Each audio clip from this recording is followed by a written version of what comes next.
Probably one.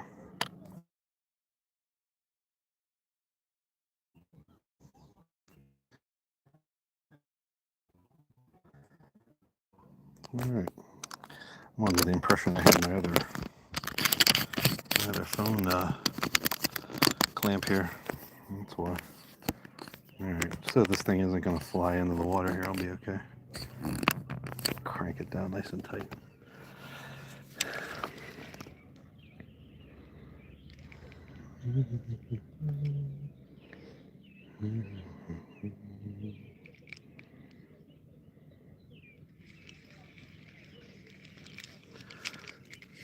Still a little bluegill fishing.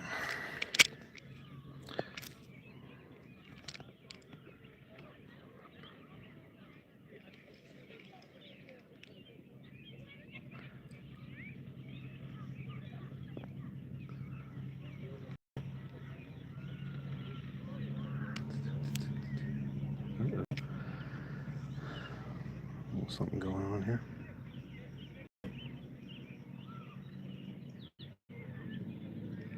There we go. Rip. Missed them. These suckers are pretty small, I think.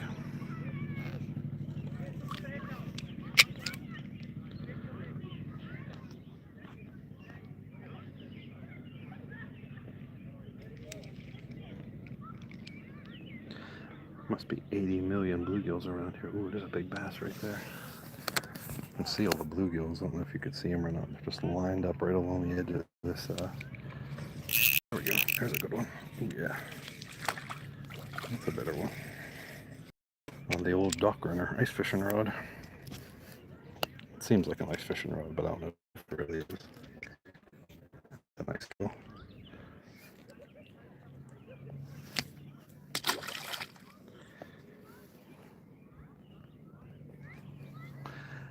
Yeah, there's a big ass bass down that way.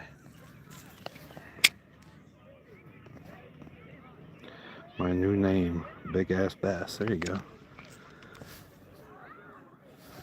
Whatever it takes, man. Whatever it takes.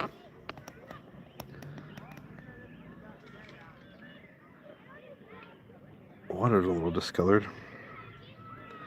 I have two other rods out here too. I have these two rods out. That far one just has a worm on it.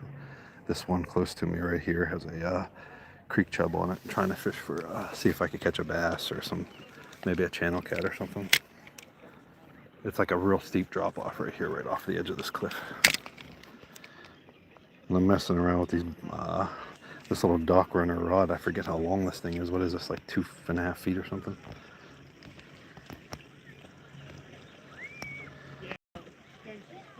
Hey Chavez, hey Edward. Hey guys, what's up? I'm playing around here a little bit, see if I catch some bluegills. I might keep a couple small ones for bait. There's a pile of them stacked up around the edge here. I'm fishing for anything that bites. Currently, I'm just messing around for some bluegills. But these other two rods I have out over here, I have out for channel cats or bass. I got creek chubs on them and I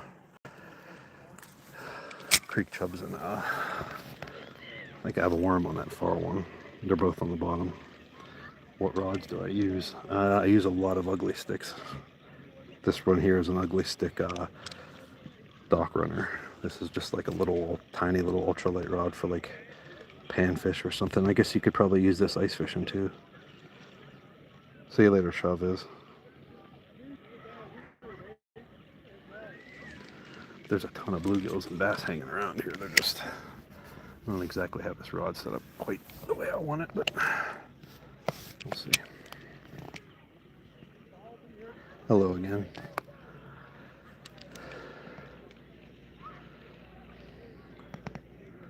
I don't do a lot of live fishing, but it's kind of nice out today, so nice. There's not too many people out today.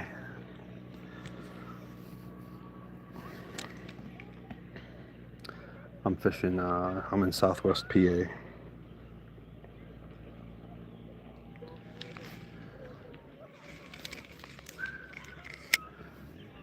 I catch a decent size, like small bluegill, something that's not too big or too little. I'll keep it, throw it in the bucket, and I'll put it out. I have another rod to put a live bluegill out. This one here, this rod right next to me here, has a pretty good sized creek chub on it though. I could catch pretty much anything in here.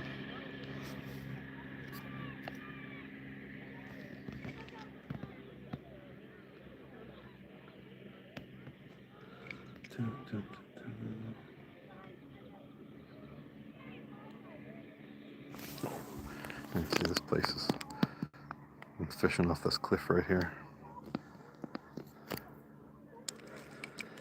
I think the little power worm is not doing the trick today. I'm gonna have to downsize that worm. Get these bluegills a little more interested. Let's see. I got that stupid swivel on there. I don't know why I have that swivel on there. I think the last time I used this rod was back in February. I was using it for trout in a lake.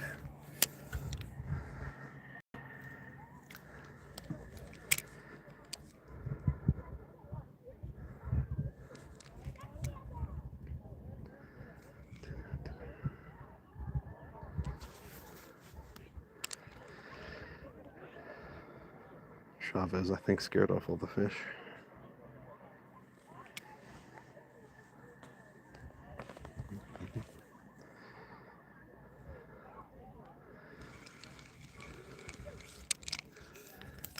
Can even get some small channel cats or some bullheads biting.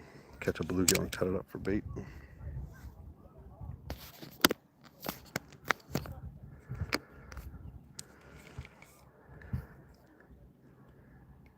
There we go. Ooh. Dropped it again.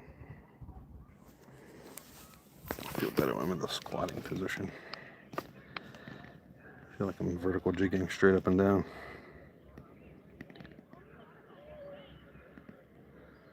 There's a ton of fish right along the edge of this drop-off. Just gotta get them to bite, that's all. This little bit dirty water is perfect. Cloud cover. It's a perfect day to fish.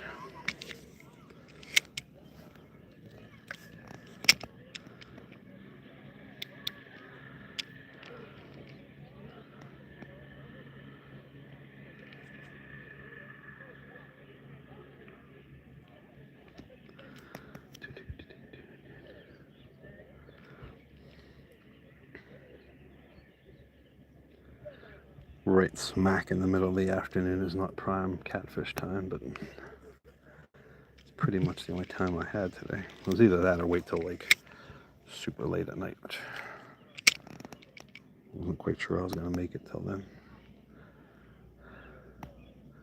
But with the cloud cover and the deeper water here, that should help the catfish be a little more interested.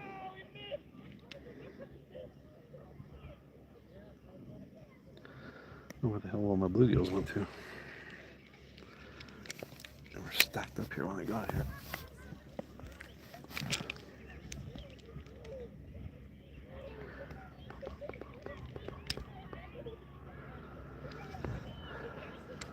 Come on. Here we go.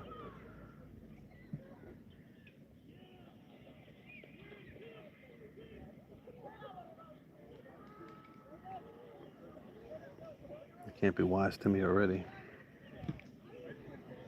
We've been fishing for 10 minutes.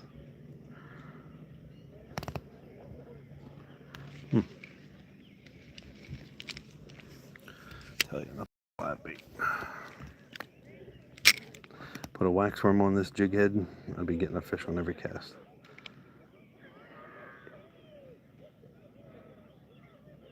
Thanks, Derek. I appreciate it.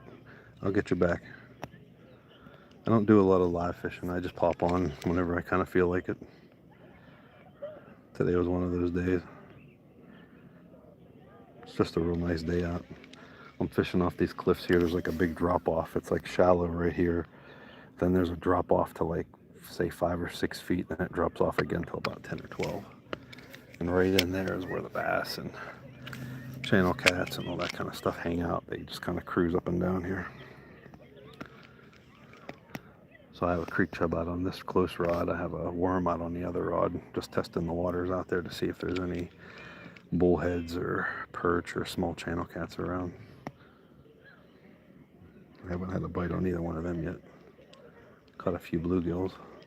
I might keep a couple little bluegills to throw out for bait. I've always done my biggest catfish that I've caught out of here. Channel cats I've caught on live bluegills.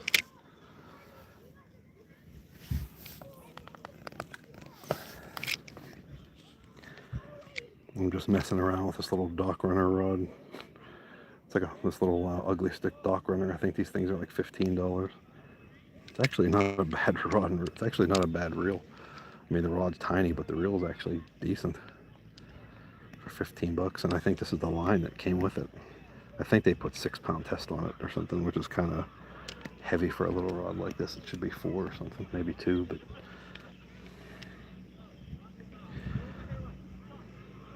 I'm about to bail on this power worm and go to an actual worm. I guarantee we'll catch a fish on every cast. That's what we're gonna do here. One more cast with this trout worm.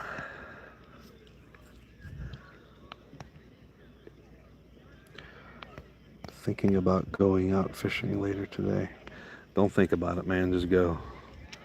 That's what I used to think about it too much. So I did today. I was off work this morning. I went to the gym, had my coffee and breakfast, and I was like, don't think about it, just go. All right, that's enough of this power worm. This is my little setup here. Got my chair, my wagon, got my bucket. Got some big creek chubs in there. Probably brought too many. Probably won't need all those, but you never know. We're about to say sayonara to this power worm. I got some waxworms in here that I had for 100 years, it seems like. We're gonna put those on and catch some bluegill catching here. There we go. No hits on anything on the bottom so far.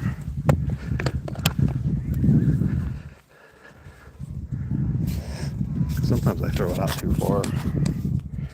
Here's what you need right here. I've had these waxworms for about a month. We'll throw a couple on there and see what happens. They're half dead too. Let's see here. This will be guaranteed. Guaranteed fish. So much for that power worm.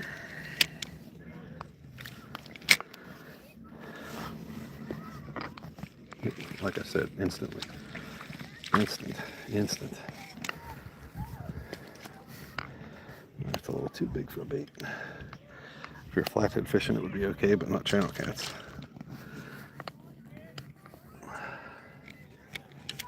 Take a hell of a channel cat to eat that.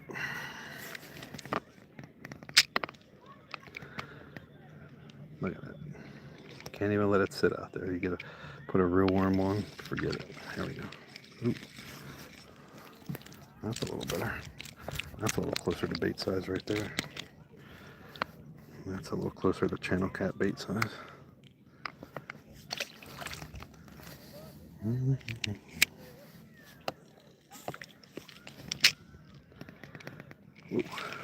Jesus. I took off with it there. See if I can catch one on. See if I can catch one on a plain jig head.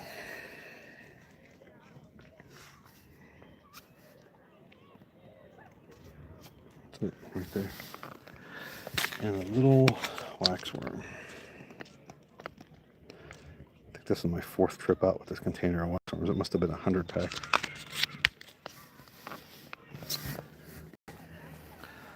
that little green corky disappear. See it out there? Gone. That fast. I don't know why they're not taking it. There we go. Oh, there we go.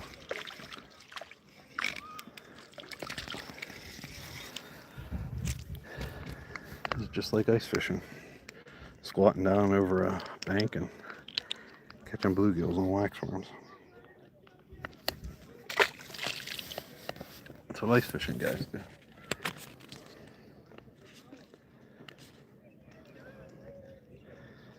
Dead waxworm here, let's see. I don't think it's going to make much difference.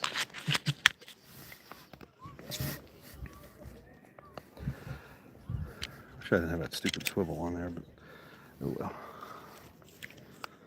Getting out there that fast. Gone. Damn. They're taking it so hard, they're not taking a whole hook in their mouth.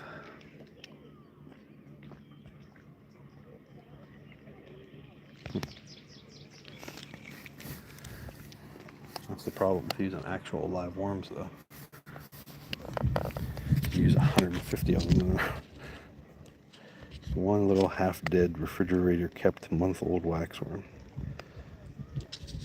That one may be all the way dead, to be fair. Wouldn't mind seeing that creek trout take off. There we go. Oop, Jesus. Another jumper. Another bait size there. Ouch. Bait size. Just a little jig head and a waxworm. About a 12-foot drop off. Oop. Let's see. Won't take long. There he is. Man, that's a real little one there. That's about the size to take home and put in the aquarium.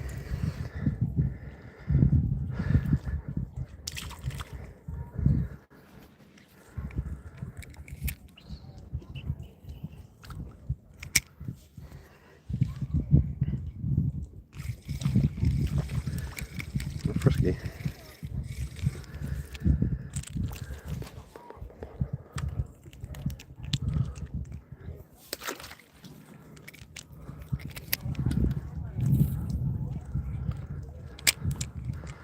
Most fish I've ever caught on a 2-foot rod.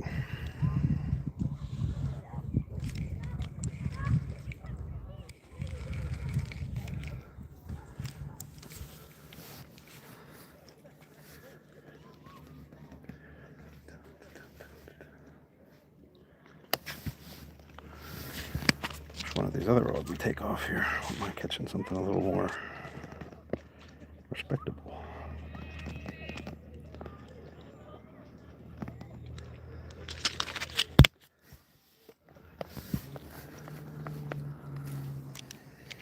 Let's see here. There we go.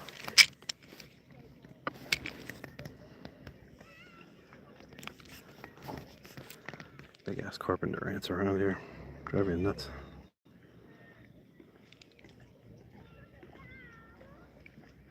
Biting it, he's biting it.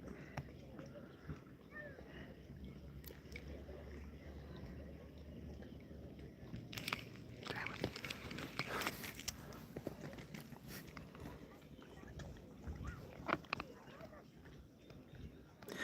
Yeah, these are little like these are little waxworms, they're called. Bee moth larvae. Probably had this pack of them for well over probably over a month now. I think I've had this pack of them since Memorial Day weekend. I think it was 100 pack though, so that's probably why I still have so many left.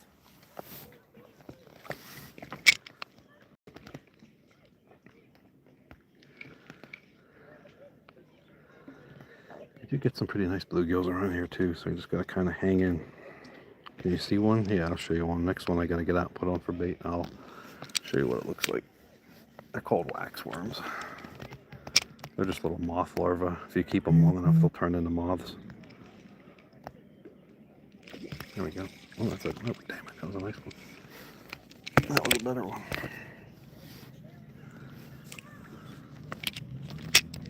That was a better one there. I can't see what's that say. How are they live? Oh yeah, they're live. Well, at one time they're refrigerated, so they're cool. They're kind of cool. They're probably dormant, but yeah, they're live. There we go. That's a little better one. Here we go. We're getting some size.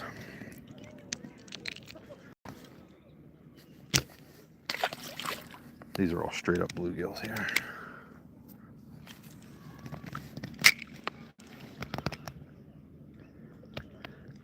Next one I have to put on, I'll show you what they look like. They're just little white cream colored looking grubs, that's all.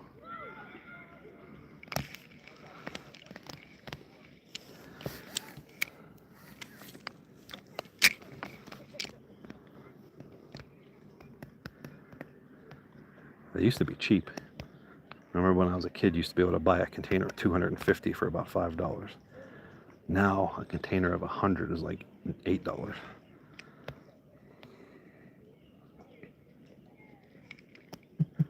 Just missed a bite there. Just missed one. Stand up here, my legs. It's hard to squat down that much.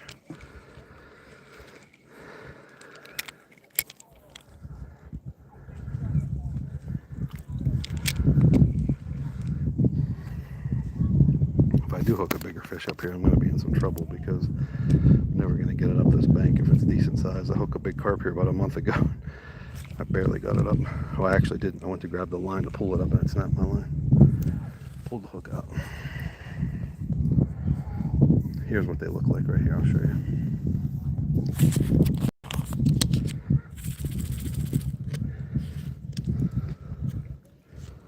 See?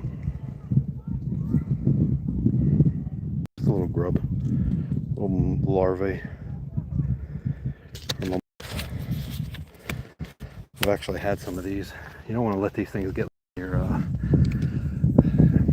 house or in your tackle bag or anything because they will eat holes through your clothes. I had my old trout fishing vest one time. I had a container of waxworms get loose. They crawled all over it and they ate little holes all through it.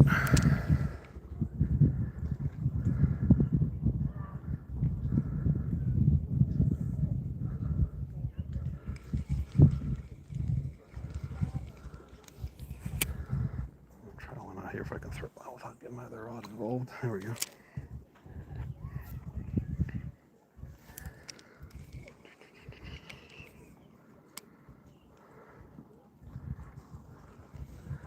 I hear a boat. Sometimes boats come down this shoreline. They don't see me up here and they just like stroll right on by. But I kind of like it back here. Where am I at? I'm in Pennsylvania, United States, Southwest PA.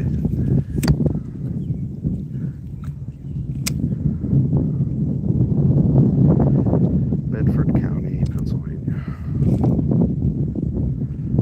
Beautiful Saturday afternoon, about 80 degrees.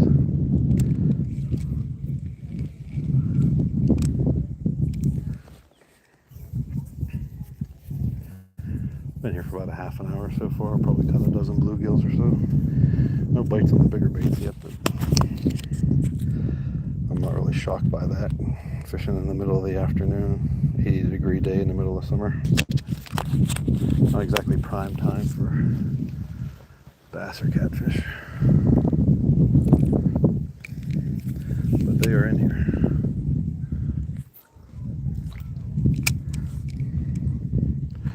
Without a doubt. There's some really big channel cats in here too, like really big. There's some 15, 20 pounders in here, no doubt about it, which is big for Pennsylvania around here. Tennessee bass. Oh, Tennessee here. Okay. Oh, cool. I got you. Here's one. I've been to Tennessee a few times. I came to Tennessee to go to Graceland way. There he goes. I was in Memphis on vacation.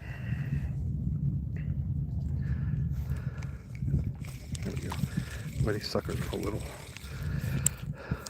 There are some bigger ones around here, but I think they're actually holding real tight to this drop off. They're not letting these little ones, aren't letting the nicer ones get to it. Like right in there. There we go. Missed them. We've had our fair share of rain, man. It's been raining like crazy. It's supposed to rain today. It's supposed to rain this morning.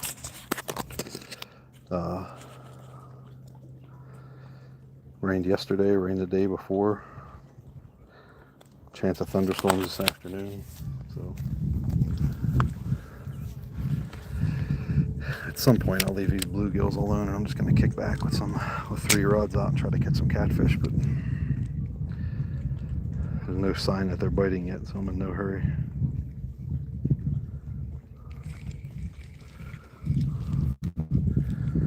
I'll play around with these bluegills for a while. That's why I went live. I figured while I'm actually catching fish, stand here and catch 100 bluegills if you wanted. When I walked up here, there must have been a dozen bass and 50 bluegills all sitting out here.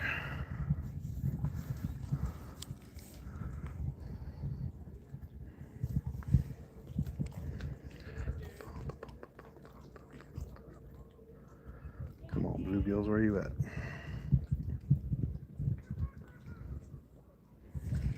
A month ago I was here, I couldn't throw in without I was catching on every cast.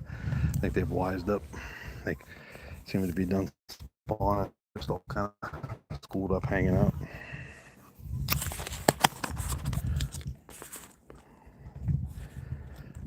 I don't mind though. I'll use every one of these wax worms. I'm sick of carrying them back and forth. Like I said, I've had these damn wax worms for a month. This is probably their 3rd trip they've been on.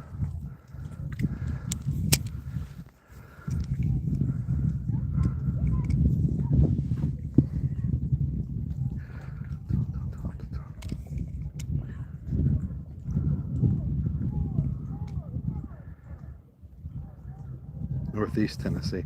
Well, I was through there too, actually. The one time I drove home from Tennessee, I drove straight across the state diagonally and ended up on the other side. I think where Bristol, maybe where Bristol was. We went the whole ways across. Then we came up through Virginia.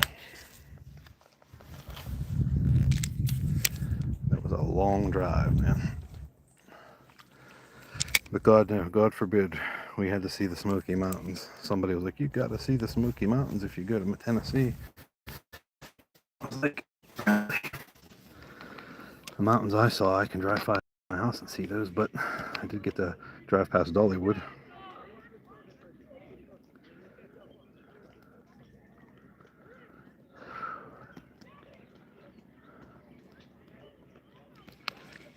Yeah, the only reason I was there is I'm an Elvis fan. I went to see Graceland 2 years in a row. We went. Oh, that was 25 years ago. That was in 2002, I believe. There we go. That's everyone. I think we went there in 2002.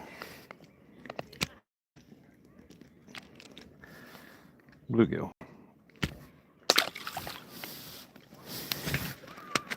I can't believe I didn't get a bite on that worm or the live minnow yet. It's just crazy.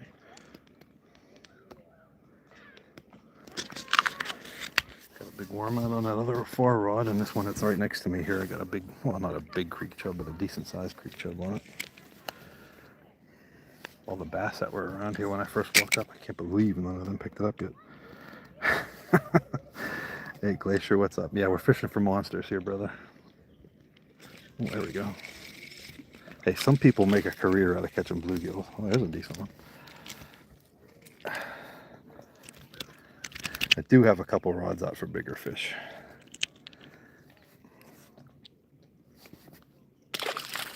I do have 2 rods out for catfish over here. No takers yet. So we're messing around with my 2-foot long dock runner ugly stick. Trout and stripes.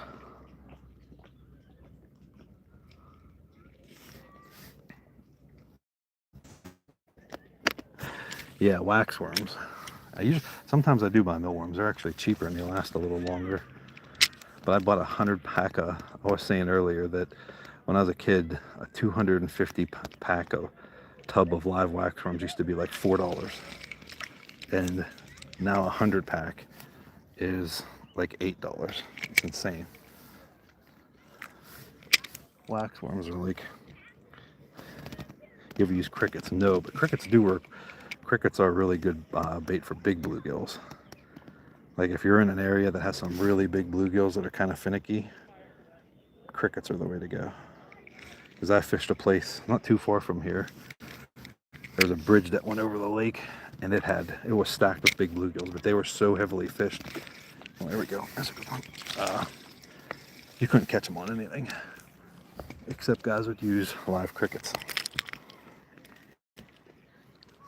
You had to vertical jig a live cricket like right down in front of them to catch it. I gotta keep an eye out because these boats have a hard time seeing me on this cliff, and they'll just zing right past me here. The old waxworm. Yeah, I used to buy 250 of them for like $4.99. Now like 30 of them is like $4. Insane. It's insane. It's insane.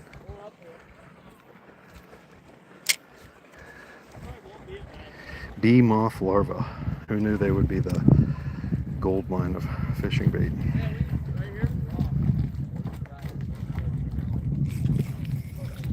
Oh, there we go. There's a big one. Monster.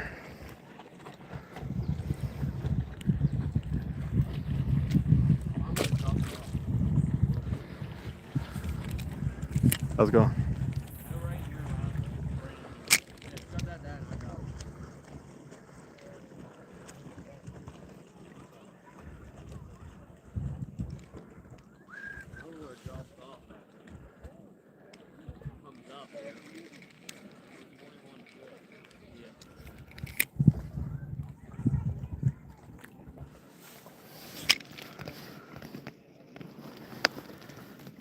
Smoky Mountains, yeah. You must not drop off. Just fish them, huh? Huh? Just fish them, huh? Yeah, take us out away from the bank. What? Something going on in that creek chub. I think something's on that creek chub. Hey, Romano, what's up? That creek chub slack just went way down. Oh, man, that's a big one. Jesus. Take a look at the size of this bluegill. That's a good one there. Look at the color on that sucker. Look at that. Nice. That's almost a handful. That's almost a handful there. I think something's on this rod here next to me. It keeps coming in. My slack keeps going down.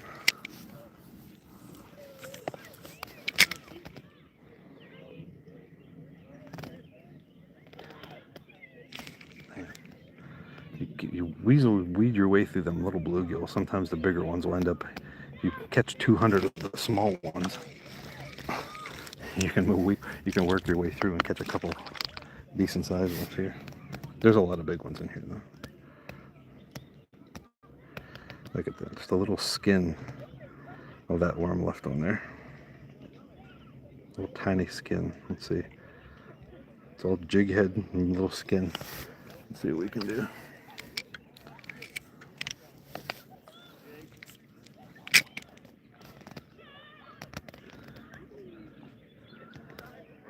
Bluegills aren't picky, they'll take anything.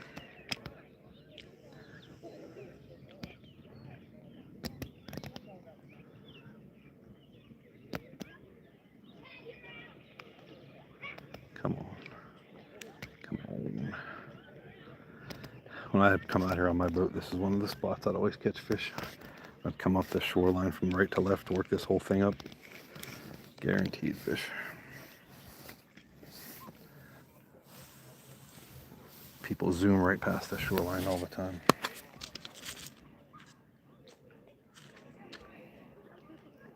They come right up at making fan casts with, you know, rubber or crankbaits or stuff like that. If they don't catch a fish, they just move along. You can stand up here and see there's 15 bass hanging right off this drop off. They get right by them.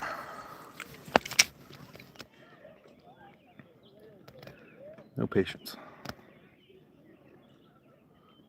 I think something's going on this creek trip here. I'm going to check that one here in a second. There's a beach over there. We could go swimming.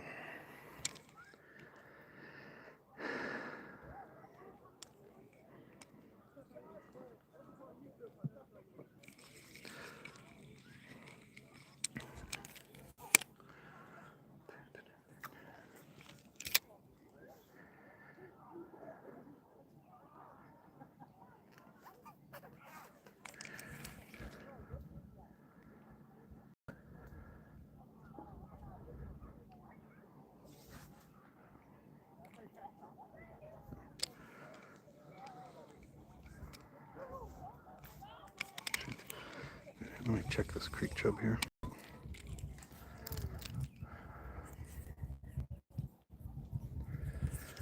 Let's check this creek chub out, see what's doing here.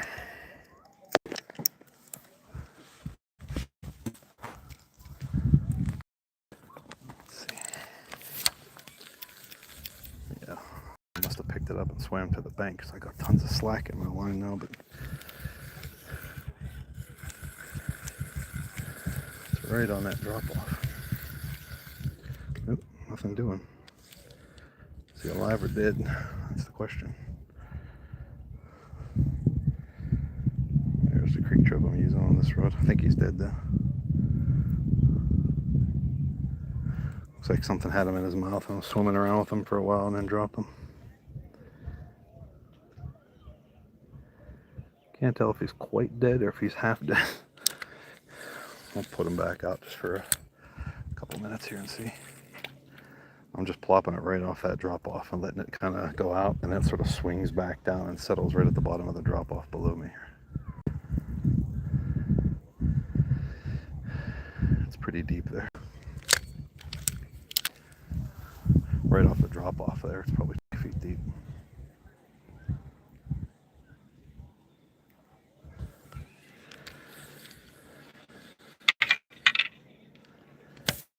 Rig up our bait runner. There we go. Let's see if something. Catfish definitely will not shy away from eating a dead creek chub, so we'll see what happens there. If it indeed is dead.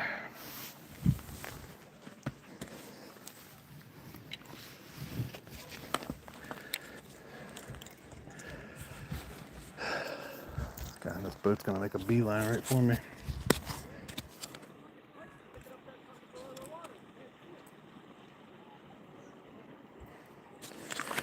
Must not be able to see me up here because I'm wearing camouflage. My hat's camouflage, I can't see me here.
Bluegills are getting shy.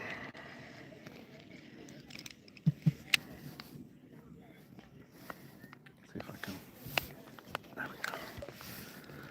Plop that out there.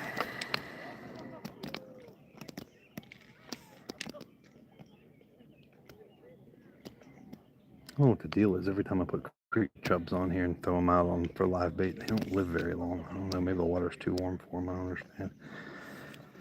I can keep them alive at home for weeks and weeks. I bring one out here, put it on the hook, throw it out, and it's dead in 30 minutes.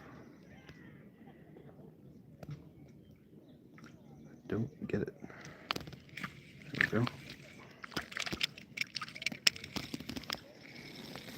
Probably better off throwing these little bluegills out. Like that one.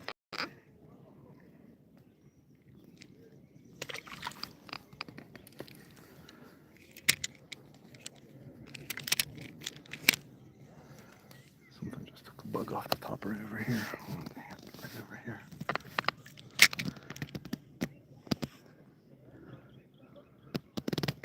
There he is. Yep. Oop, oop, there he is.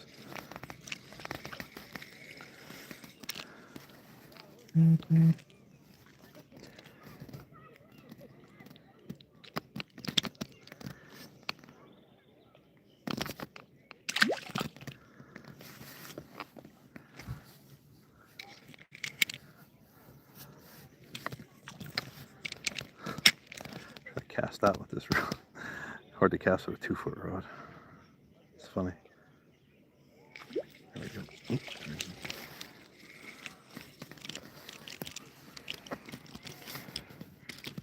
Now we're getting into some serious ones. Some serious fish here. All bluegills, straight up bluegills. No pumpkin seeds, no green sunfish, all bluegills. Alright, I'll see chick. Take care. You do the same. It's always a good weekend when you get a little fishing in. When you get a little fishing in on a Saturday and then you, oh, dang it, and you top it off with some pizza. It's been almost every Saturday since I was a little kid. Fishing and pizza. They go hand in hand on Saturdays.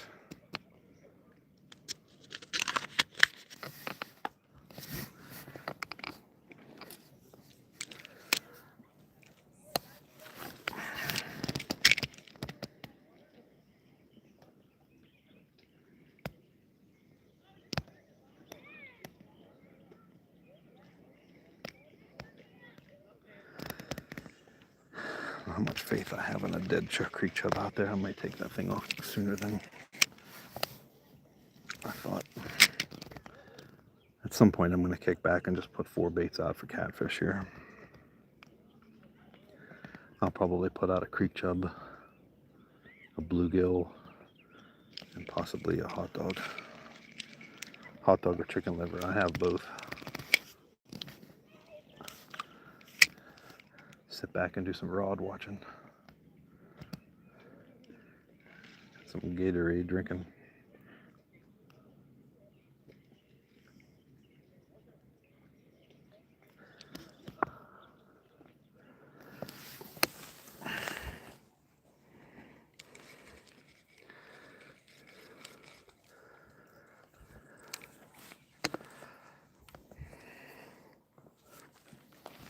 All the squatting down and standing up. It's enough to make you lightheaded.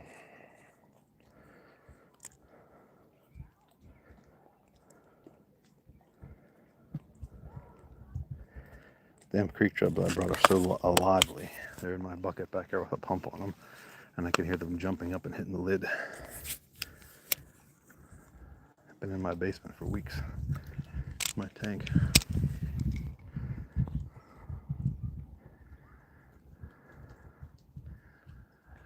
Next one I catch bait sized is going in the tank. Damn it.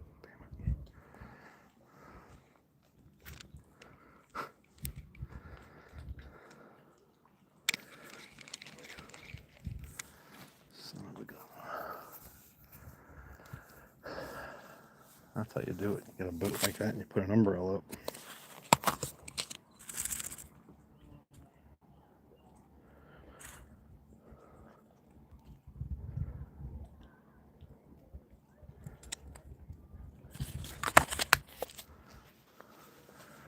That looks like my boat. It's weird.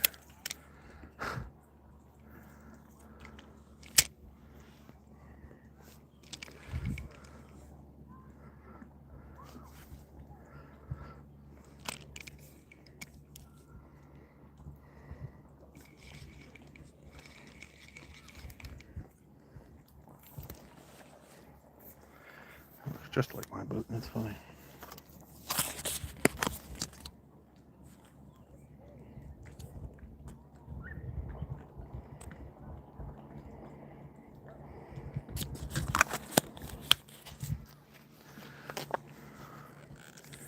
Determined to get rid of all these wax worms.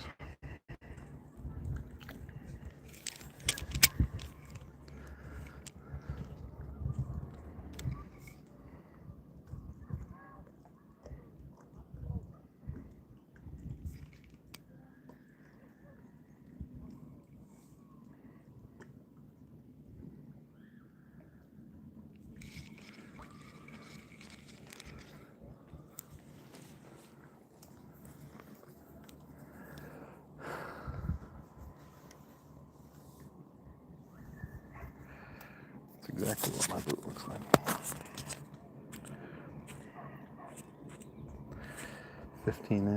15-foot sea nymph fishing machine.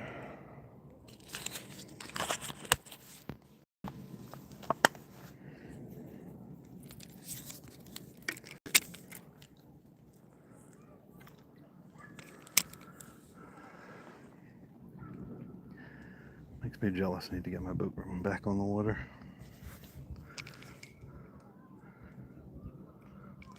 Damn it. There we go. Is that bait? Is that a bait? Whoop. Might have been a bit small, but it was not to be anyhow.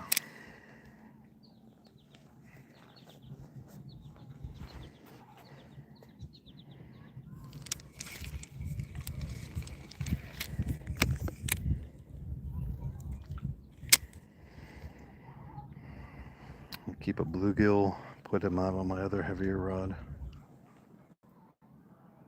and put a big creek chub on.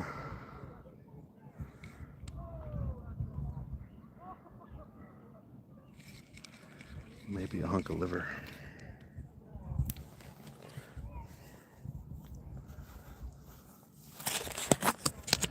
They were way off on the weather today. They were saying it was going to be gloomy and off and on rain all day, and this is about perfect. More clouds than sun. Rides with Kyle. This is indeed an ugly stick. I must have a dozen ugly sticks. This is one of those little dock runners. It's a little 2-foot rod. I think they're like $14 at Walmart. This is even the line that came with it. I'm just using it to mess around with bluegills here, waiting for some catfish action. Oh, this place is awesome. Shawnee Lake in Bedford County.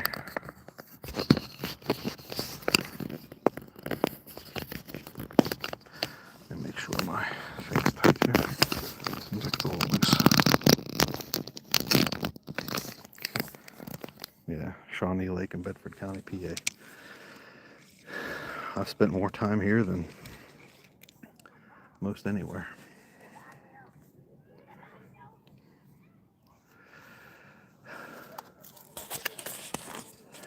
Ugly, just like if you ever watched The Inn Fisherman, listen to Doug Stange from years ago.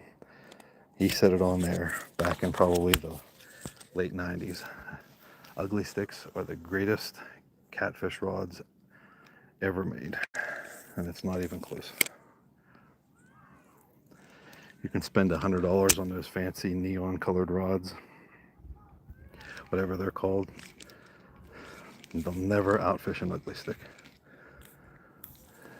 I think I own, let's see, there's 1, 2, I have 2 with me today. 3, 4. I think I have about a dozen ugly sticks. Yeah, this dock runner, I think I bought it last year, the year before. I don't even know why. I just bought it because it was like $14. I was like, how bad can it be? I pictured myself using it at creeks to catch chubs and stuff like that. But this little situation here, fishing off this cliff for bluegills, it's perfect. Even the line they give you with it, I think this is some 6-pound line. I would put 4-pound line on it.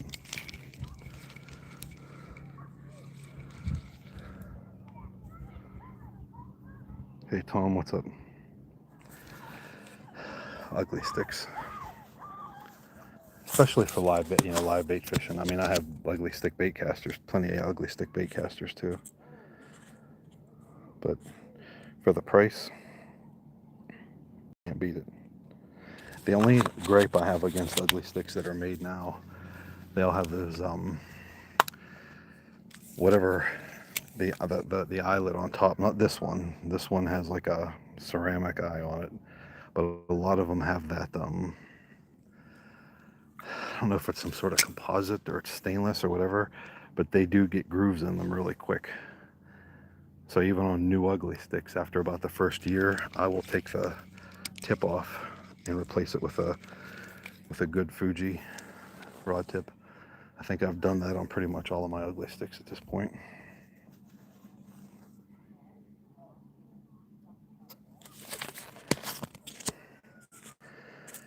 No bites on the catfish rods yet. I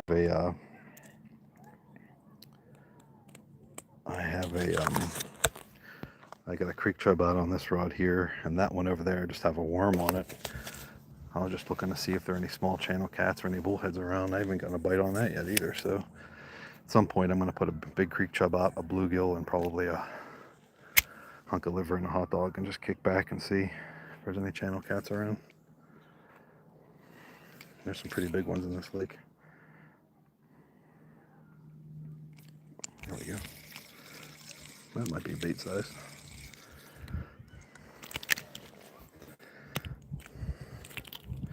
Channel cat bait sized. Right there. I'll put him in that tank with the creek chubs.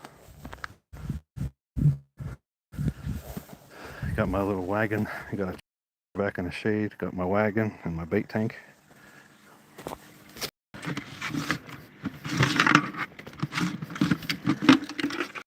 There's the creek chubs. Put that bluegill in there.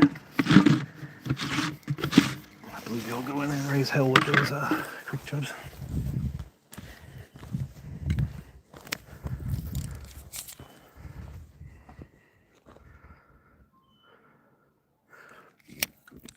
I'm telling you, I love it.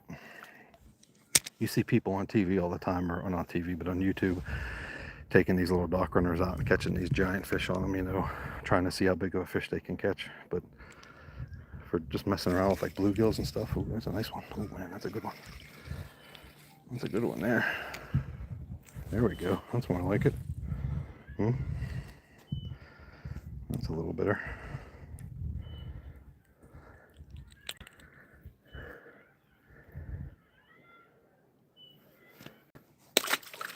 Slap. Leaves with just a headache.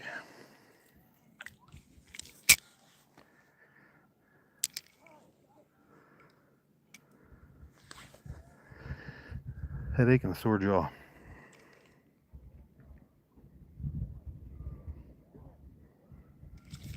Normally I wouldn't mess around with the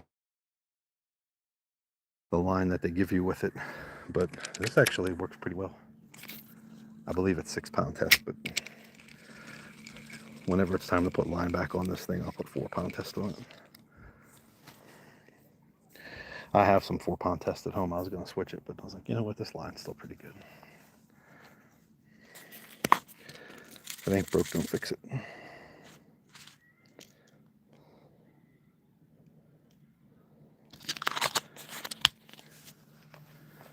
My 100-pack of wax worms I've had for a month.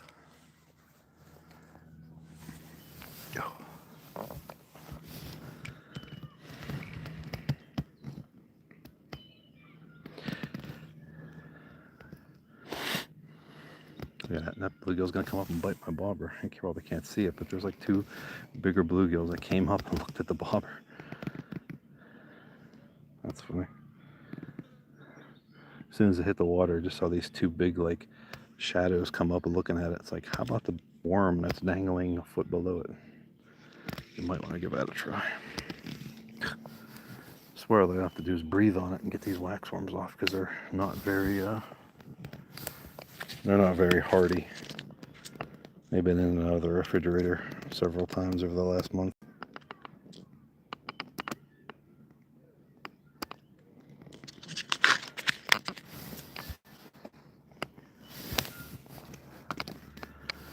Just saw a couple nice bass over that way. I don't think they'll take this waxworm, but we'll plop it over there and see what happens. I caught up using this exact setup, a little trout magnet jig and a waxworm. I caught about a 3-pound largemouth out at Yellow Creek about 4 weeks ago. I was fishing for shiners, fishing for golden shiners, and just with this little jig and one little waxworm, fishing around lily pads, I caught about a 3-pound bass. It shocked me when I set the hook on it, and when I did, my phone was on my lap. My phone went flying into the water, but it was worth it because I landed the bass.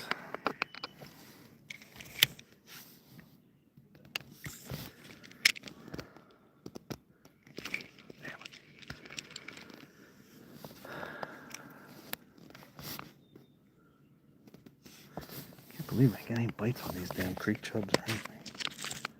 Worms, nothing. It's like I might have to put one of these live minnows on a bobber and let it float around out there.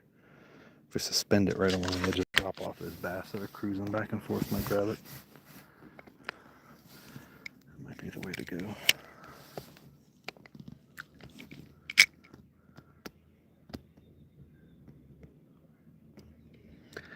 Just kind of nice being out here to fish this spot on a day when the wind isn't blowing 100 miles an hour. That's when it sucks, because you can't see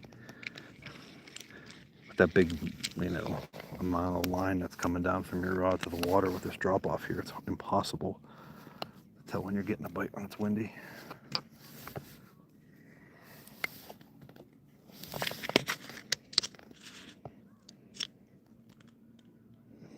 Nothing else today. I'll use up these worms.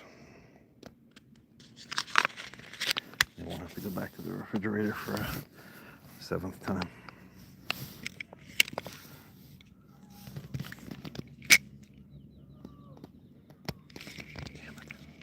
I don't know how they can take off with it like that. You set the hook and you miss them. How is it possible? The white school bus over there kind of looks like the school bus from that Richard Pryor movie, Bustin' Loose.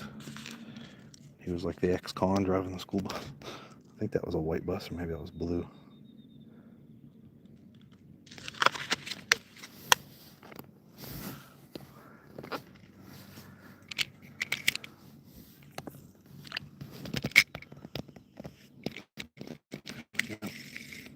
Here we go.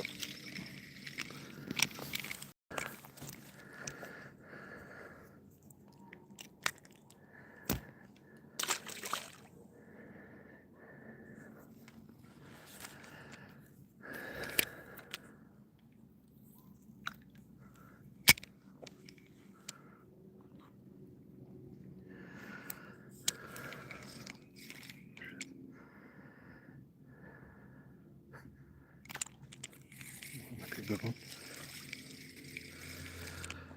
It's not a good one, but it's a better one. Off he goes.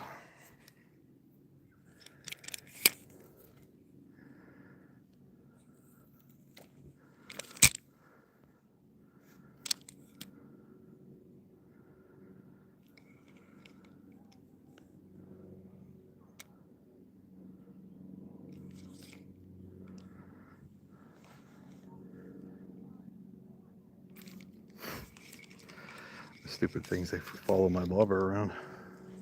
They follow this thing around. They follow this thing around. As soon as it hits the water, they're trying to eat it. Desperately hungry.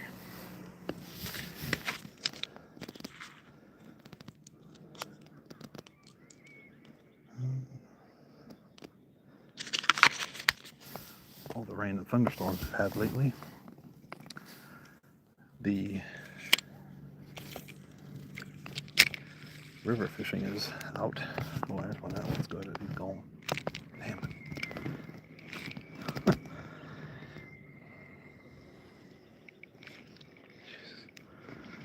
These things are getting wise.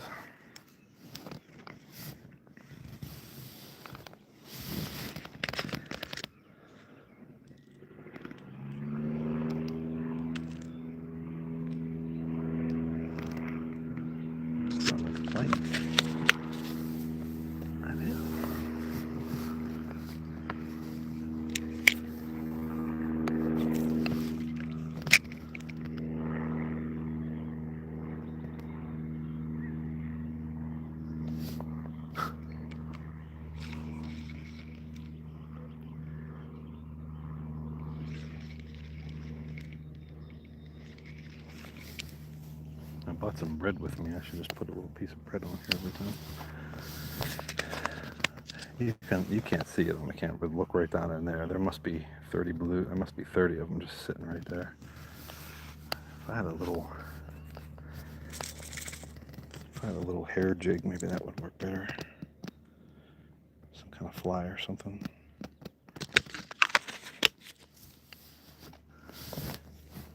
They're just grabbing this stupid thing and ripping it right off the hook.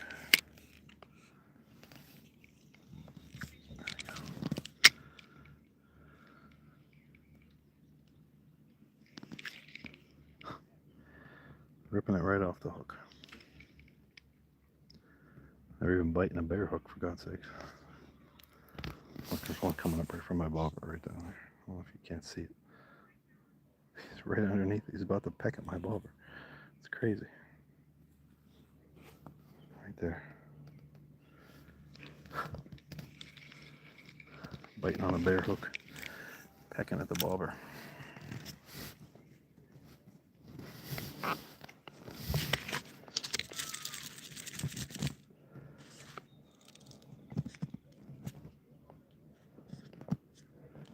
Starting to get down to the nitty gritty here.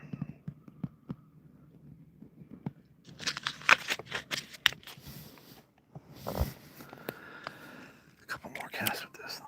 That's going to be no loss.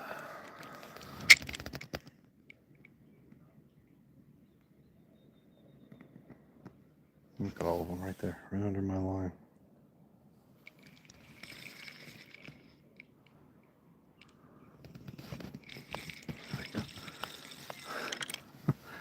I wonder if they're all that small. Jeez, oh man, look at that. About the size of a silver dollar.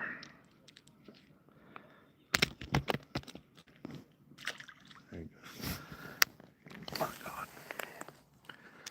Tiny boogers.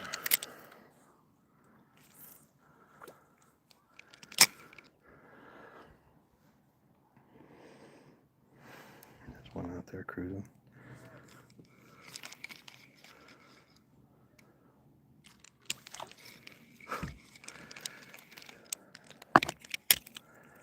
Now when I try to tie a knot on one of these things, I jag my finger with it 100 times. They grab it and take off with it. Somehow the hook doesn't stick in their lip.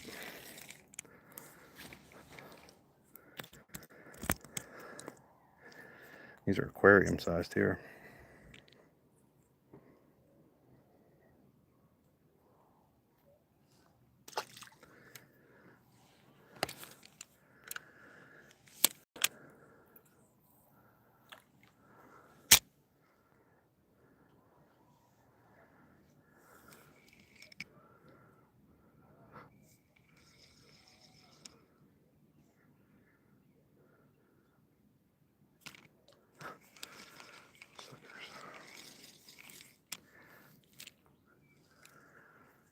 I'm going to go over and check that rod.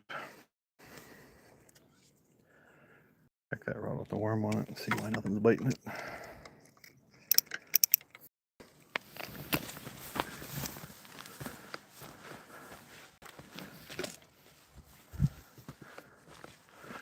one ugly stick to another.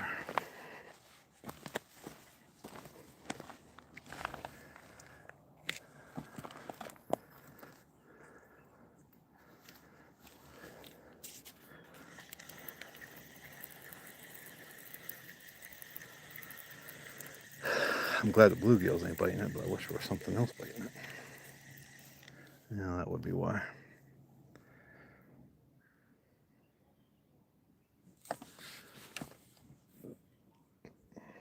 So, I think we'll put something different on this one.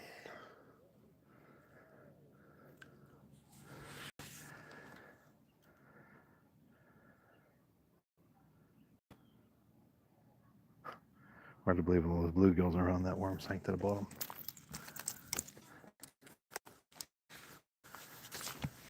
What we can do here?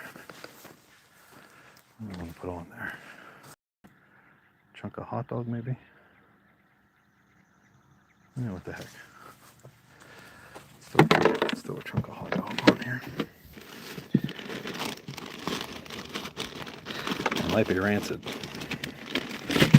I'll have to see.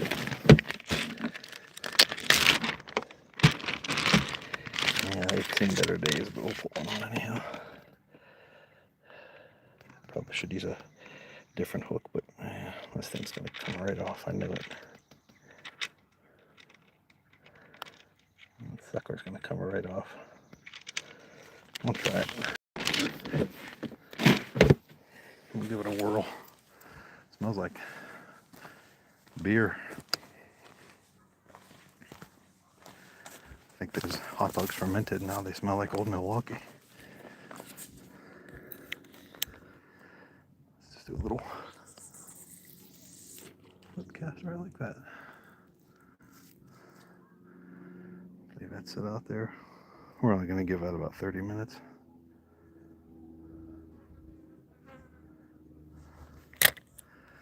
Nothing bites that in about 30 minutes. Let's come off. May throw another worm out or something.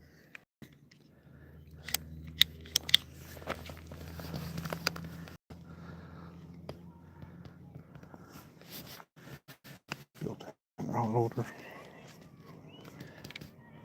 Via the tree root.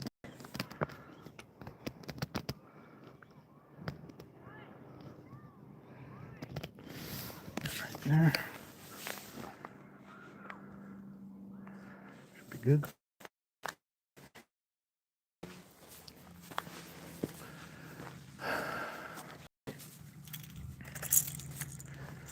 Can't help myself make a cast with a rattle trap. 3/4 ounce blue and silver rattle trap.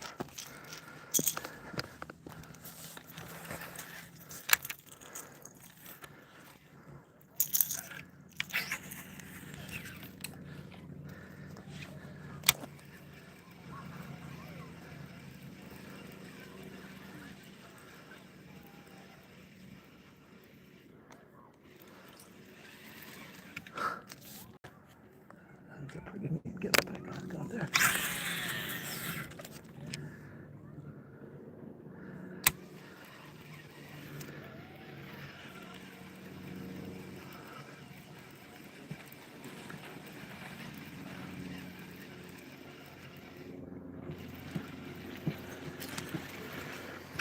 Of course, some dickhead who's going to put the show on for us.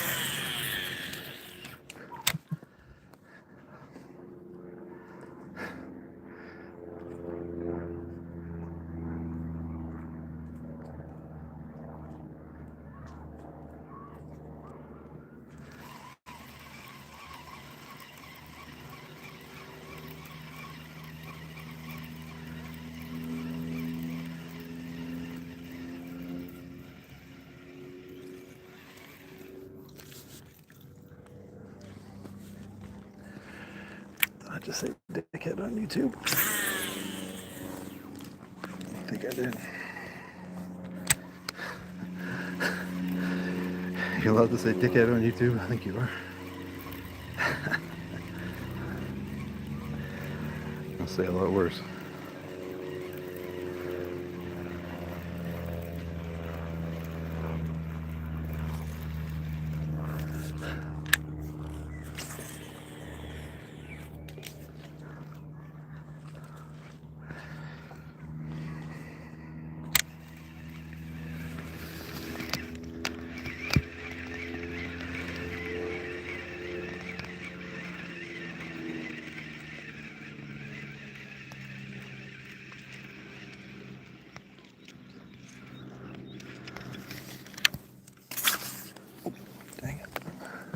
That one went right in the tree behind me. Who's the big head?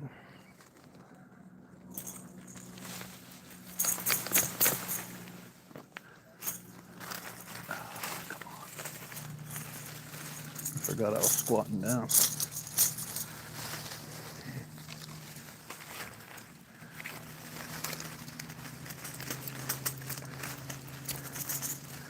Never forget where you're at when you're casting. You're like, dang. Forgot that tree was behind me. There we go. We got it out. It's got a major bird's nest. Jesus.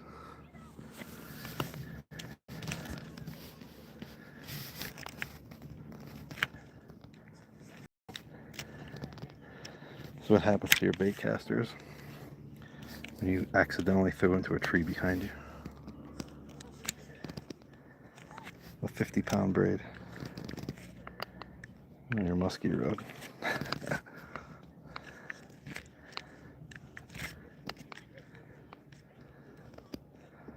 Might have to call 911 on this one.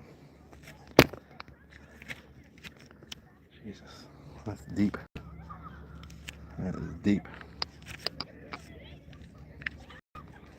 Look at that. What a mess. What a mess.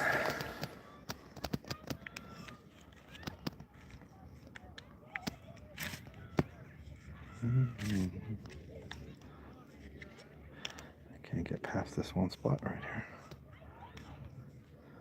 Right here.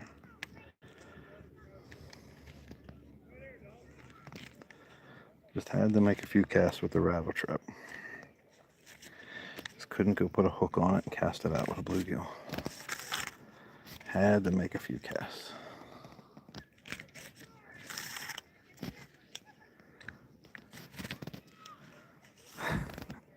You're sorry. What are you sorry about? I'm the idiot that did it. I'll get it out. Got out worse ones than this. Just takes a little patience. There we go. It's coming. Almost there. Okay.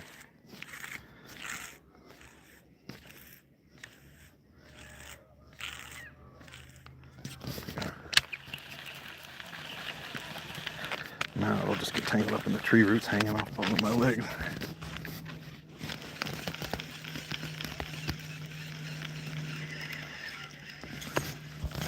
Let me get over there.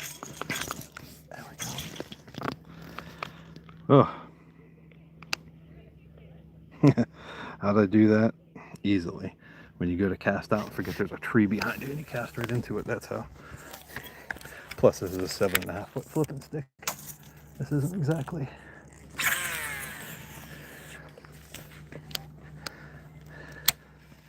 This isn't exactly the right territory to be using a 7.5 foot flipping stick.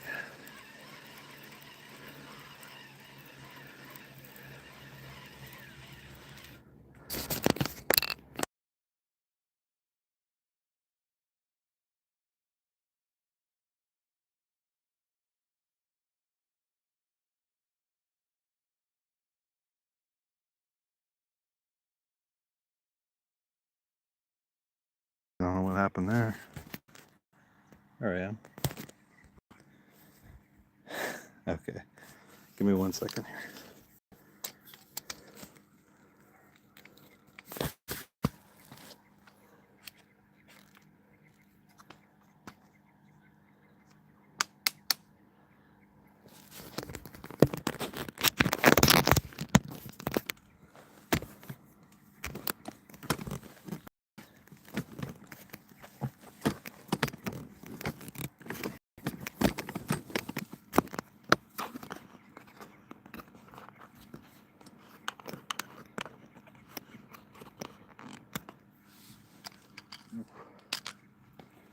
Take this chest mount thing off, man. I'm sweating.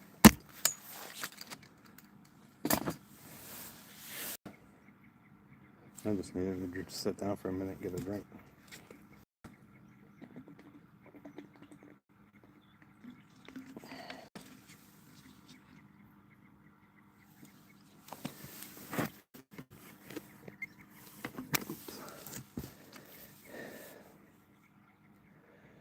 should throw that bluegill out. Should put a... What rods do I have back here? That's a carp rod. I don't want to use that. Should throw a new... Put a fresh creek chub on that rod there. I'm going to rig this rod up and put a live bluegill on it, and I think that's going to be it.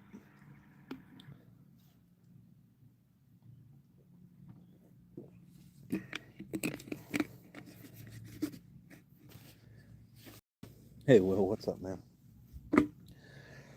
Just doing a little impromptu fishing here, Will. I got a rod out down there for catfish off this cliff here.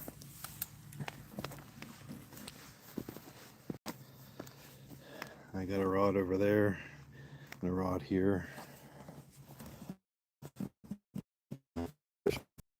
In here. Got one bluegill in there.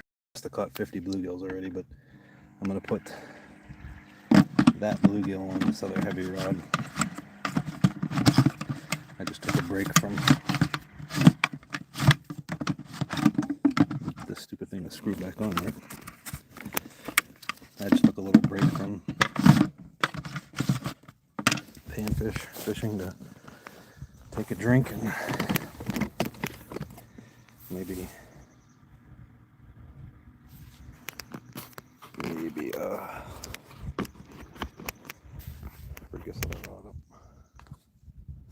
I was catching tons of bluegills. I was using a little dock runner, a little 2-foot dock runner. Caught a ton of bluegills on it. The only thing I hate about this, yeah, well, I caught a ton of bluegills. I didn't get any bites on these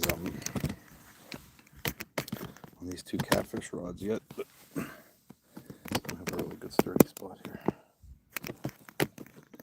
But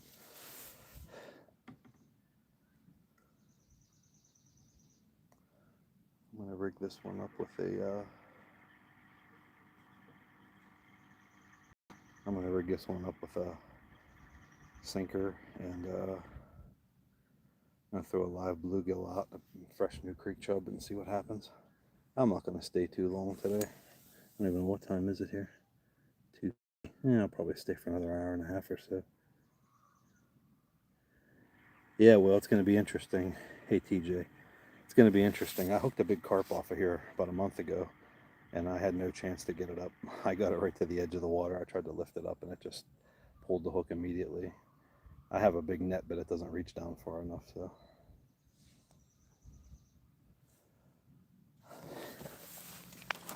I'm gonna rig this rod up for live bait. Take this rattle trap off.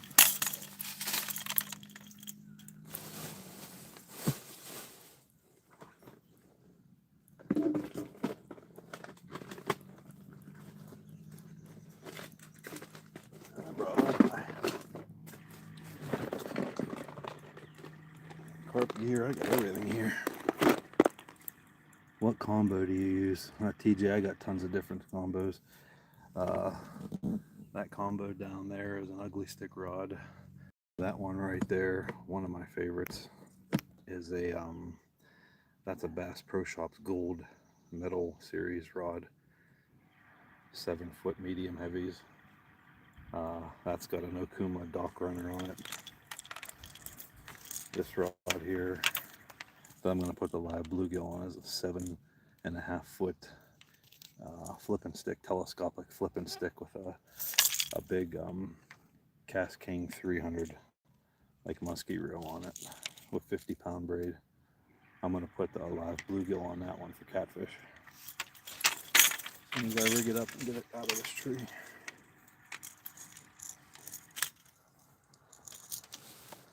I think I've caught enough bluegills. I can do some sitting and watching. Must have caught 50 bluegills already.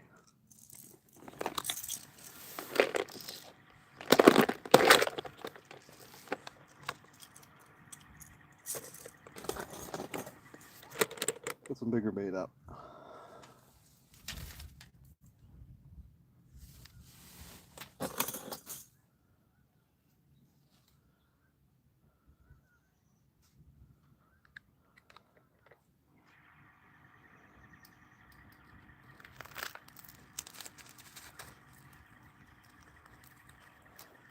Yeah, I'm just gonna rig this up with a slip sinker, you know, like a Carolina rig slip sinker, and probably a circle hook. And I got like a small to medium sized bluegill in the bucket there that I caught. I'm gonna throw it out.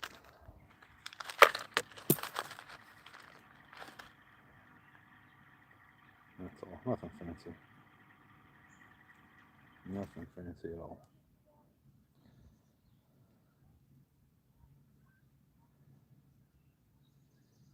I don't do a lot of live stuff on YouTube. Today just seemed like the perfect day. Nobody else was on. It's a nice day. Trying to keep my mind occupied off of things, you know.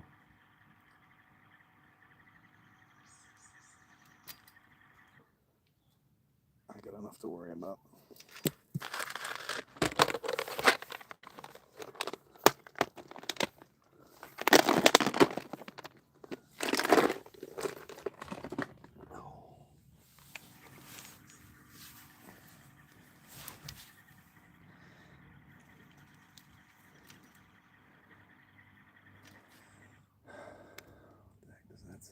Hey, thanks for subscribing, TJ. I'll get you guys back.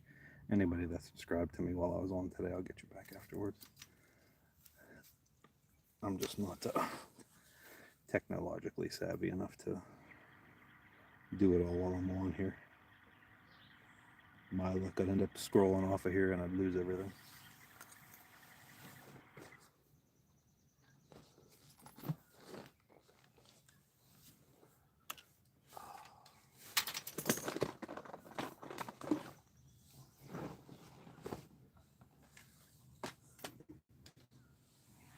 Currently just trying to find my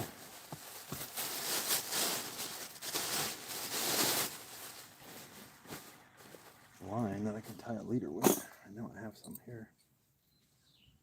Oh, I brought some. There it is. Tie some leader with some 20-pound string.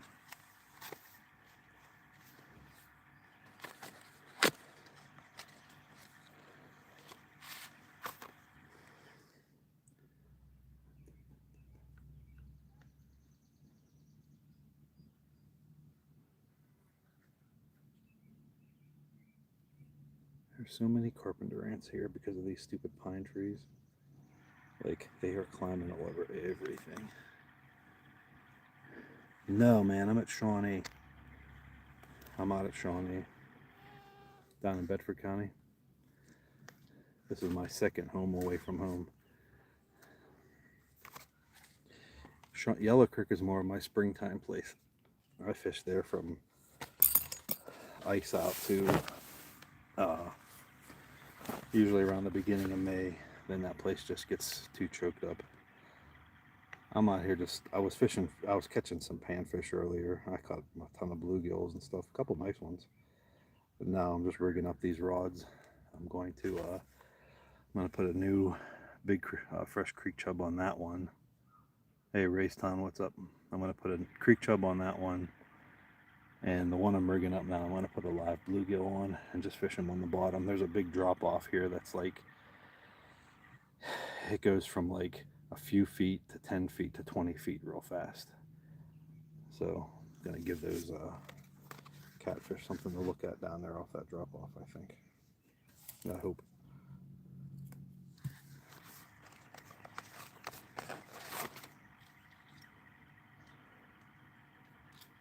As soon as I get rigged up.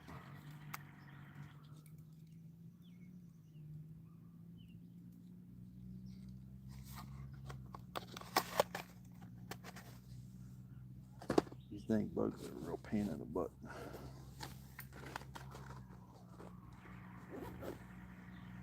These stupid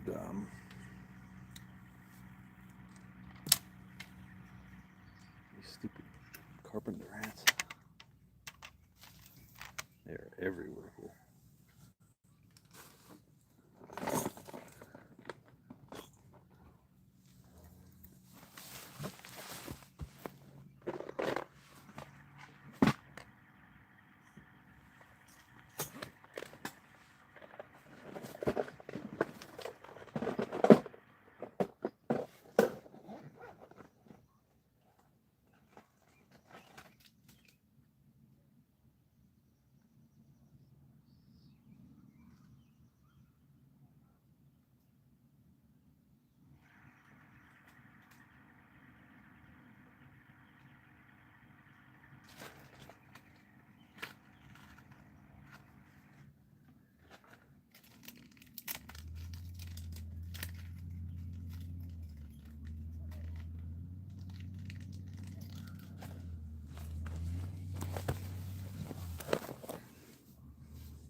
Yeah, all the rivers are pretty. That was my plan, man, because I got a freaking tank of live minnows and creek chubs at home. I brought some.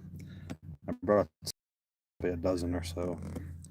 Well, I only brought a couple big creeks with me, but I got a ton of them at home. And that was the plan today. I was thinking about going to one of the rivers, but everywhere's too blown out. Even the rivers in Johnstown, where I live, are all muddy. I was thinking about going to Juniata up around Mount Union, but I figured that would be a waste of time. Or the Allegheny, get down to Katanning. I've been wanting to go down to Katanning and try for catfish. I've never caught a flathead in Katanning. I was thinking about giving that a whirl. I've heard guys saying they catch flatheads down there, though.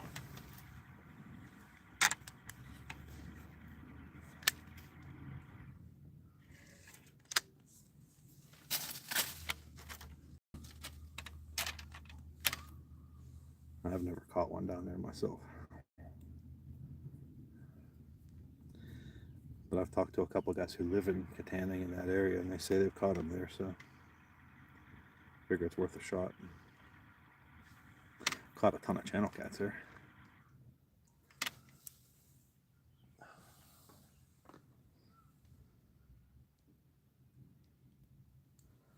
Alright, I think we're rigged up here. Just your regular egg sinker, bead, swivel, circle. I'm gonna put the bluegill on this one. But before that, I'm gonna put a fresh creek chub on that one down there.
Creek chub.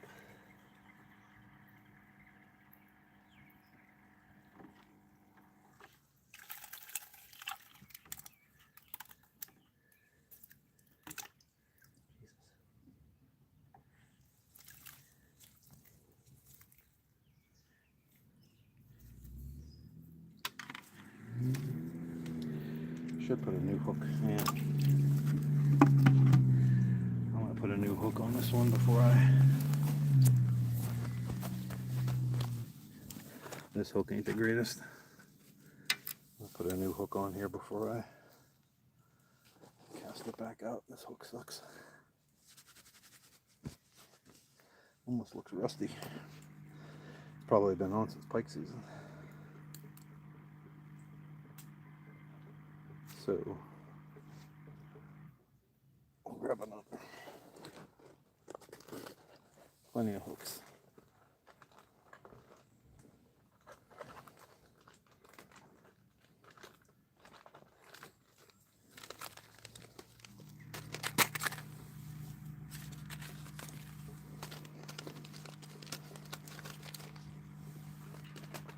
find them.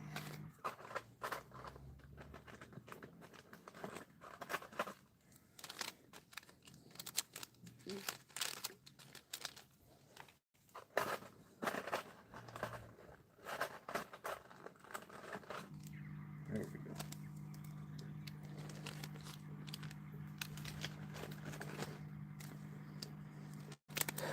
I'm going a 3/0 Kahle hook for that big creek chub.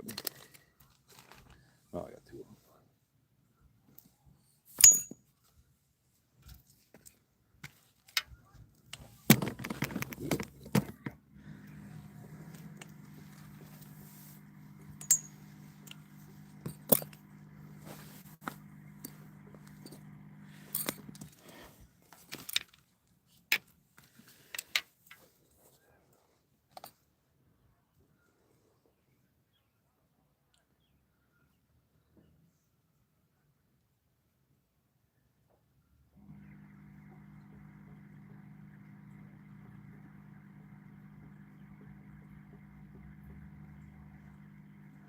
There we go. Now we're cooking.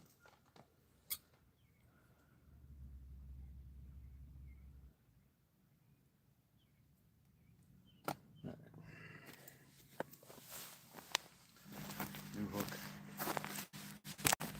Now we'll grab a creek chub.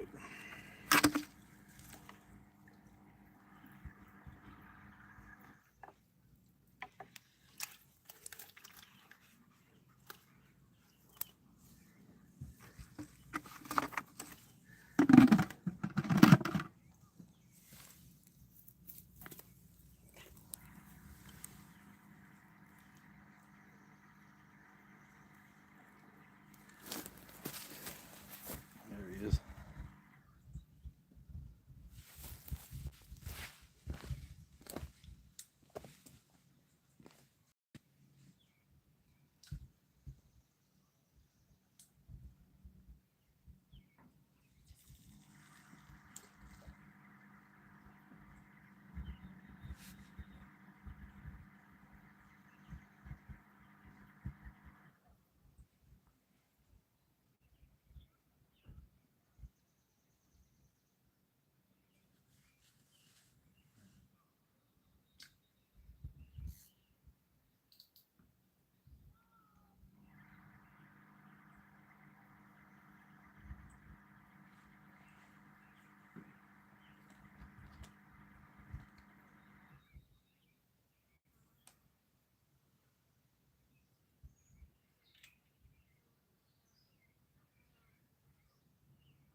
Bluegill.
only thing I'm missing today is some snacks.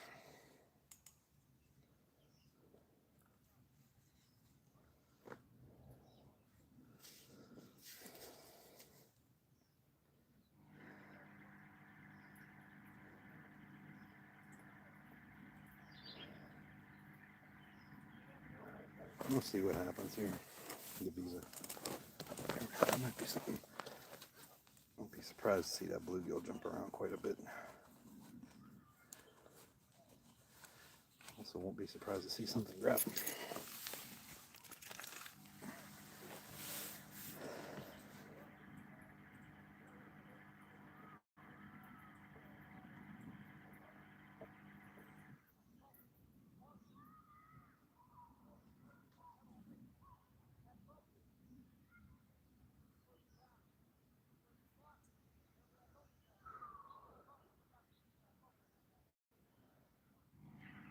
Too many black ants around here. Jeez, oh man. Big carpenter ants are freaking everywhere around here. They're like all over everything.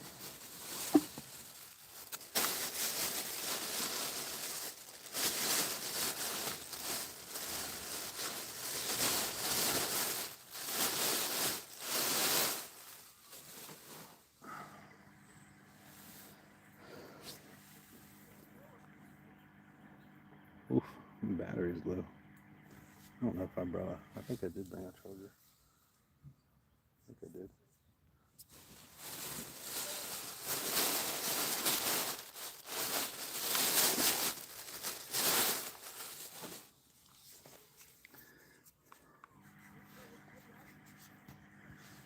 Now the question is, how do you put a phone and a charger in at the same time? Hey Bob, what's up? Just out here messing around, man. Just out here messing around.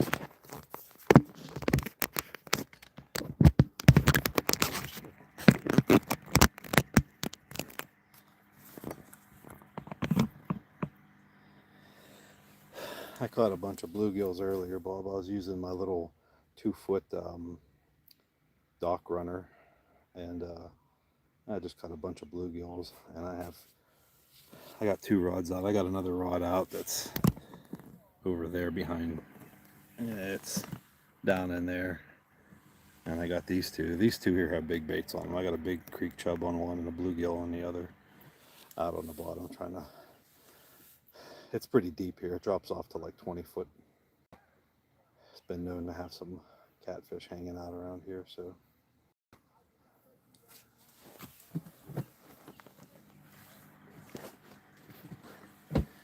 And see, nobody else was on live this afternoon, at least not when I went on. Figured somebody had to hold down the fort, you know.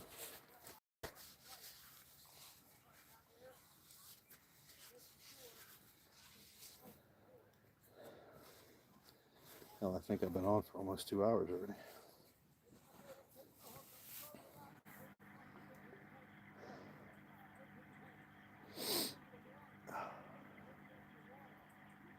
As you well know, the middle of the afternoon is not typically your best catfish bite, but the water here is a little dingy. It's a little deeper.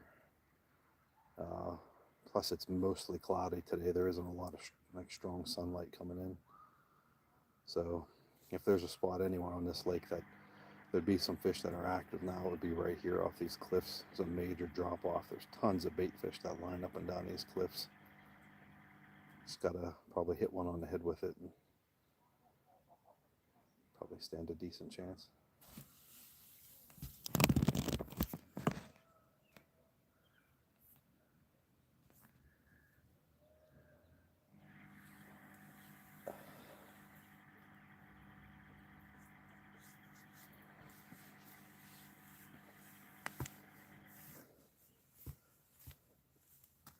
I'm gonna figure what my last one was. Well, my last time I went live was back. I caught when I was fishing for trout in April, and then playing with my phone with my pond. So I was due for one.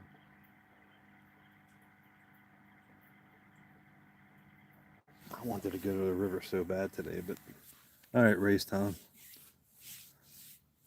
It's Oh man, it's 3 o'clock already. Jesus, it's crazy. Time's flying. Race time knows where I'm at. He's out here too. I think he's out here. I think he said his daughter has a birthday party out here today. There's a bunch of people out here. This place is awesome. Bob, you would love this place. I don't know if you're still here or not, but you would absolutely love this place. This lake is full of huge carp, catfish, bass, panfish. It's electric motors only. Big campground right next door to it. You can literally walk around the entire lake off a trail, mostly flat, very little hills. A kayak fisherman's dream, this place.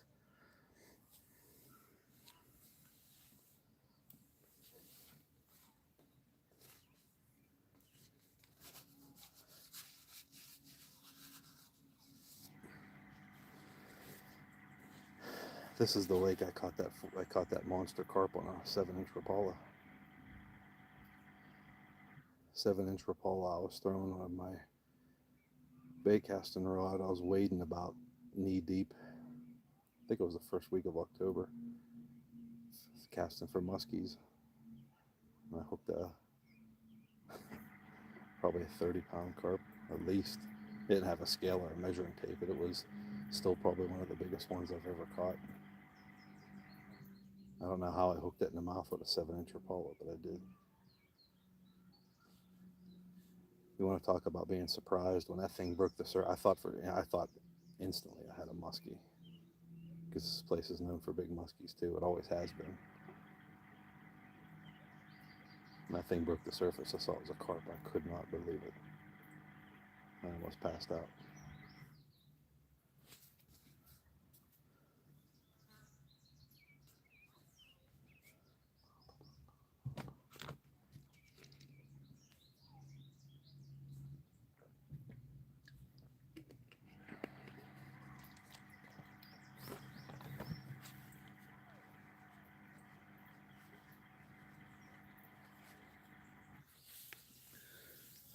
Probably end this in about, probably gonna hang it up in about 15 minutes or so. That'll be 2 hours.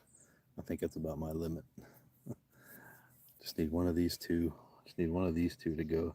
That's about a 5-inch creek chub on that rod, and that's a bluegill on that rod. We just need a nice channel cat or big bass or muskie or something to take one of those two down.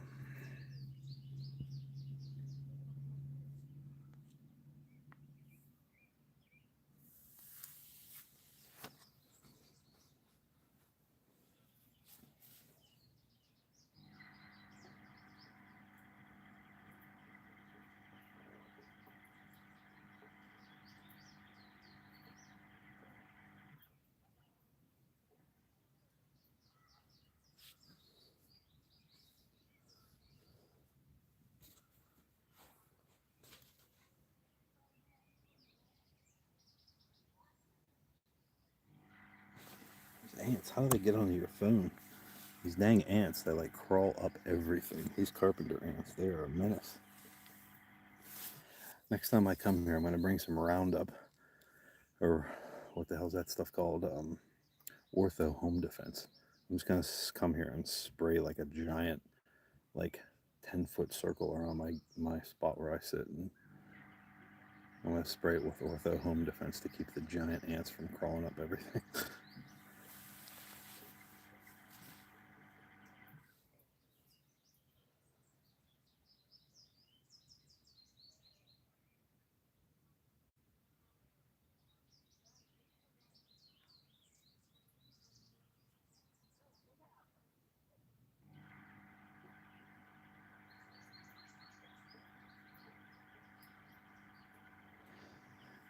Some of these carpenter ants are big enough you could probably put one on a hook for bait and catch a bluegill. I guarantee it. If you had like a real fine wire hook, guarantee you can hook one of these carpenter ants and throw it out for bait. I'm gonna be all through my wagon when I go to leave here today.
Ah, this is the life. Bait and wait. Just kick back and wait.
Pay no attention to me chucking my bait into the water to chum it up.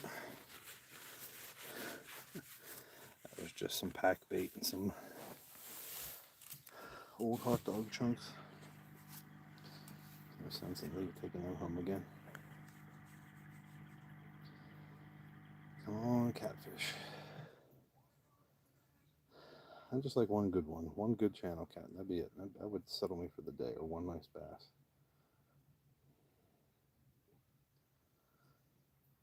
That would be okay with me.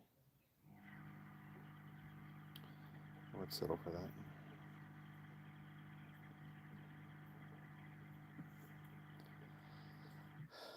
Got a bunch of bluegills earlier, probably, I don't know, 20, 30 of them in about an hour. Right now, the right rod, we got a live bluegill on. The left rod there, we got a big creek chub on, and there's a rod just over there between the trees, and that's got a hot dog chunk on it, which is probably going to get changed out to a creek chub here pretty soon too, or a shiner or whatever I got in the bucket there.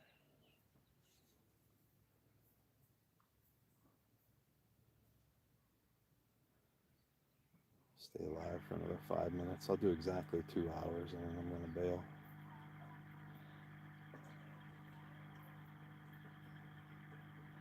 I might reel that hot dog up and put a minnow on that jig head and throw it out and try to catch a bass. Maybe that's what I'll do before I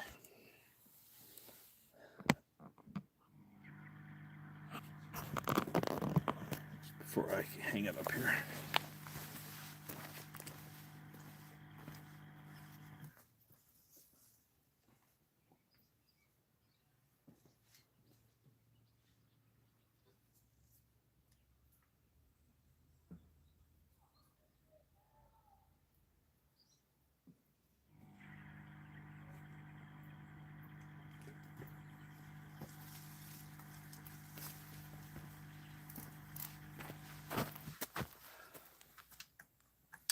The hot dog chunk was very old.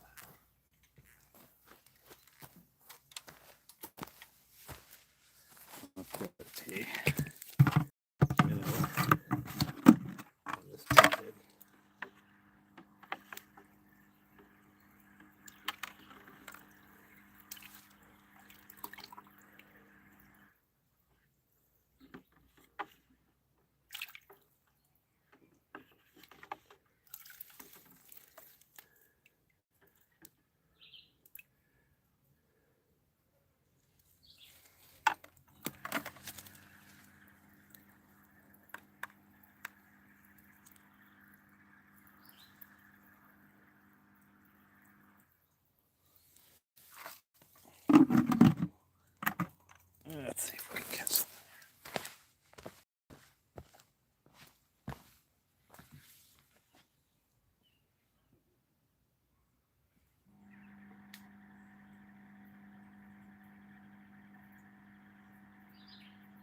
try it off this other side here real quick.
Hey, Rudes, what's up?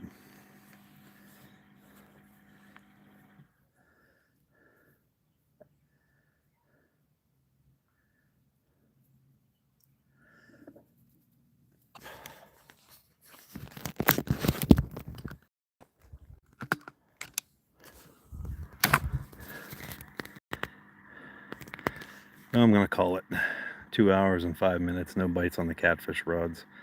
If by some chance I get a takedown on those, I'll take a video, but it is not looking too promising right now for those big baits.